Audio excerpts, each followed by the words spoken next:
এই আমড়া গাছটিতে অসময়ে ভালো ফলন দেখা যায়। আমড়া গাছটির বয়স তেমন একটি বেশি না, 9 থেকে 10 বছর হবে। 12 মাস ফলন দেয়, একদম অবাক কাণ্ড। এবছর প্রায় 4 বার ফলন দিয়েছে। সিজনে একবার ফলন দেয়, সিজনের পরে ওই সিজনের আমরা থাকাকালীন অবস্থায়, অর্থাৎ আমরা একটু বড় হবার পরেই আবার ফুল ছেড়ে কিছু আমড়া দেখা দেয়। ওই আমড়াগুলো যখন শেষ হয়ে যায়, তার পরবর্তীতে ওই আমরা আবার একটু বড় হলে আবার ফলন দেখা দেয়, ফুল ফুটে ফলন হয়। অবাক করা কাণ্ড আসলে।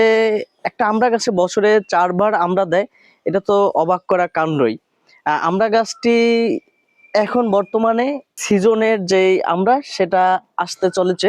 খেয়াল করলে দেখা যায় আমরা অজস্র মুকুল দেখা দিয়েছে। এই মুকুলগুলো মূলত সিজনই আমরা। এটার সাথে এখন আবার অসংখ্য আমড়া রয়েছে গাছে, দেখতেও অন্যরকম সৌন্দর্য মনে হয়। আমড়া গাছটিতে একদম চতুর্পাশে আমরা এখনো 2 প্রকার আমড়া রয়েছে, একটা একটু সাইজে বড়, একটা একটু সাইজে ছোট।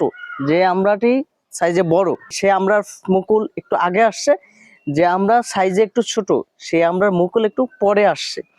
এখনো 2 প্রকার ফলন এখানে রয়েছে আমড়া গাছটিতে। এরপরে আবার মুকুল দেখা দিয়েছে, অর্থাৎ 3 প্রকারের ফলন একাধারে।